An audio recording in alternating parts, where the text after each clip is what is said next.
If you have ever driven down the A3088 from Cargate Roundabout just off the A303 to Yeovil, you've actually driven down the old railway track that ran from Yeovil to Taunton that was sadly closed in June of 1964. About halfway down the road is the quaint village of Montacute. The suburb is just below Ham Hill and boasts St Michael's Hill, Montacute House and the TV Radio Toy Museum.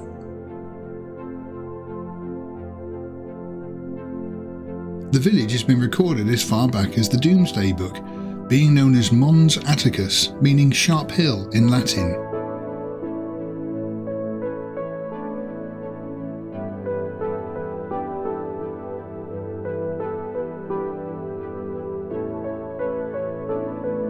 St Michael's Hill in the past was a location of a castle, but now stands a folly tower built in 1760 by Edward Phillips V.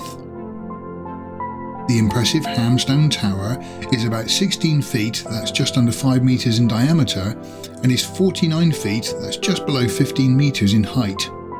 It has incredible views of the Somerset levels, and you can understand why it made a good location for a castle in the past.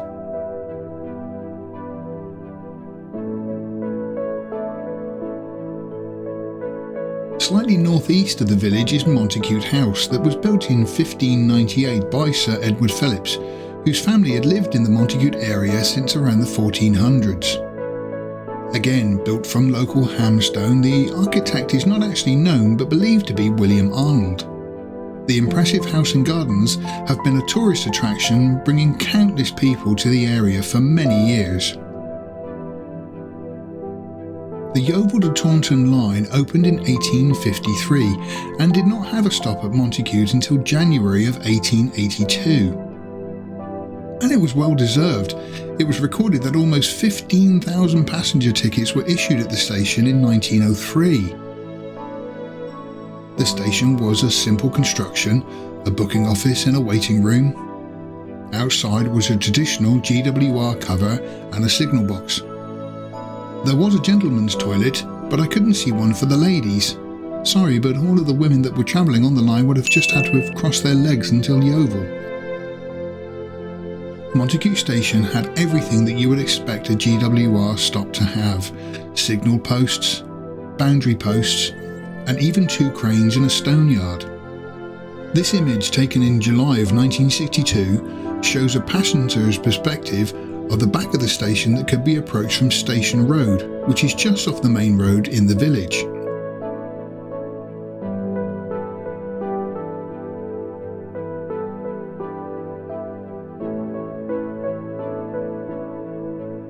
Today you can barely see where the station was, although there is a walkway that leads to the A3088. One of the reasons I started this video was this simple clip of Montacute Station provided to me by Robert Urwin. It was originally taken by his father around 1963 on 16mm cine film. Then some more cine film was found of the station. Unfortunately, I don't know who this belongs to. It was found in a house clearance. If you do have any idea who might have shot it, please let me know in the comments below. This standard 8 cine film isn't the best quality, but the images speak for themselves. You can clearly see what a busy little station the village had.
According to an early Ordnance Survey map, there was a signal box on the north side of the track. It seems to have moved next to the station in March of 1908. It was a GWR Type 7D signal box measuring 11 feet by 10. It was fitted with a 13-lever stud frame and was provided a switch lever to enable the switch out, making a token section between Henford and Martock. Also on the original Ordnance Survey maps, you can see 2 Acre Bridge, which went over the line if you were leaving Montacute Station heading towards Martock. The bridge could be seen here in this photo taken in 1964. The bridge is now gone. When the line was closed, the track lay dormant for almost exactly 20 years until the 29th of June in 1984, when the A3088 was opened at a cost of £4.2 million. It is now a very busy road linking Yeovil to the A303. The 1960s were not a good time for the railways in the UK. Dr. Beeching had been ordered to make cutbacks, and it was many branch lines that felt that axe. The Yeovil to Taunton Railway was another local line that just couldn't survive. This wasn't all down to Dr. Beeching though. In 1903 it was reported that 14,959 passenger tickets were issued at Montacute. By 1933 that number had fallen to just 4,808. The truth was, the branch just wasn't making the money and it would eventually have to close. This image, taken in March of 1964, was just weeks before the closure. You can see that re-sleepering was taking place. This was not uncommon in the days of drastic cuts. The line was closed on the 15th of June 1964. The station master's house still survives and is now a private dwelling. An unfortunate story with many closed railways is that when the station was eventually shut, it was looted by people looking to keep a bit of the nostalgia. There are many stations around the southwest that have the same story, and Montacute is the same. When it was closed, it was ransacked and most of the GWR property was taken, and only a little survives at the station master's house now. This wasn't the end of the actual station though at Montacute. The platform was disassembled and moved to North Devon to Doniford Beach Halt, which is still used today on the West Somerset Railway running from Bishop's Lynyard to Minehead. The station hasn't gone, it's simply been moved. I'm currently working on a video about the entire line from Yeovil to Taunton and all of the stops. If you have any old movie footage, photographs or stories about the lines, I would love to hear from you. Thank you for watching.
please visit our website for news about new productions that are on the way, and you can support my work on my Patreon page.